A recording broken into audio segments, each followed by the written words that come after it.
దాదాపుగా రాష్ట్రంలో వచ్చే ప్రతి పథకంలో కేంద్రం వాటా ఉంటుంది. చిలకలూరు సభ వేదికగా నరేంద్ర మోడీ చేసిన వ్యాఖ్యలు, లేదంటే కేంద్రం ఇంతవరకు రాష్ట్రానికి ఏమేమి ఇచ్చిందనే కొన్ని లెక్కలనైతే చెప్పడం జరిగింది. వాటికి సంబంధించి రాష్ట్ర వ్యాప్తంగా చర్చ అయితే నడుస్తోంది. ఇప్పటికే ఎన్డీఏ ప్రభుత్వం రాష్ట్రానికి అత్యున్నత విద్యా సంస్థలు ఇచ్చిందని చెప్పడం, ఏపీని విద్యారంగ హబ్గా తయారు చేసే లక్ష్యంలో భాగంగా గుంటూరులోనే ఎన్ఐడి, అలాగే పాలసముద్రంలో నేషనల్ అకాడమీ ఆఫ్ కస్టమ్స్, కర్నూలులో IIIT, అలాగే శ్రీ సిటీలో IIIT, విశాఖపట్నంలో IIM, పెట్రోలియం యూనివర్సిటీ, విజయవాడలో నేషనల్ ఇన్స్టిట్యూట్ ఆఫ్ ఆర్కిటెక్చర్, విజయనగరంలో కేంద్రీయ గిరిజన విశ్వవిద్యాలయం, ఇలాగా చాలా అంటే దేశంలో ప్రజలందరికీ సేవ అందించడమే లక్ష్యంగా కేంద్ర ప్రభుత్వం చేస్తున్న వీటిని అందరికీ తెలుసు.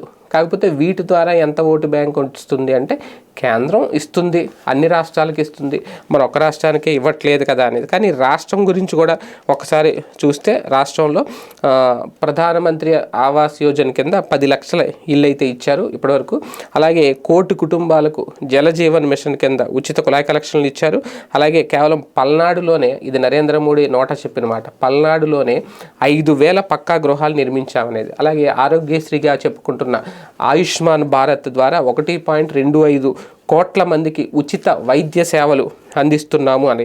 అలాగే కిసాన్ సమ్మాన్ నిధి కింద రైతులకు 700 కోట్ల రూపాయలు ఆర్థిక సాయం అందించారు. అలాగే సంక్షేమం అభివృద్ధికి పెద్దపీట వేస్తూ ఈ కార్యక్రమాలన్నీ అంటే ఆ బ్యాలెన్స్ చేసుకుంటూ ముందుకు వెళ్తున్నారు కేంద్ర ప్రభుత్వం, లేదంటే నరేంద్ర మోడీ. ఇవి ప్రజలకు వివరించే ప్రయత్నం కేంద్రం ఎప్పటి నుంచో చేస్తోంది. కాకపోతే ఇప్పుడు మోడీ గారు చెప్పడం మరొకసారి ఆలోచింపజేసింది. ఏది ఏమైనా ప్రతి పథకంలో కేంద్రం వాటా ఉంటుంది రాష్ట్ర ప్రభుత్వం అందించే పథకాల్లో. కాకపోతే అది ప్రజలకి కొంతమందికి తెలుసు, కొంతమందికి తెలియదు. అలాగని చెప్పి అందరూ మోడీకి ఓటేసి గెలిపిస్తారా, మళ్ళీ రాష్ట్రాల్లో కూడా బీజేపీ అధికారాన్ని తీసుకొస్తారా?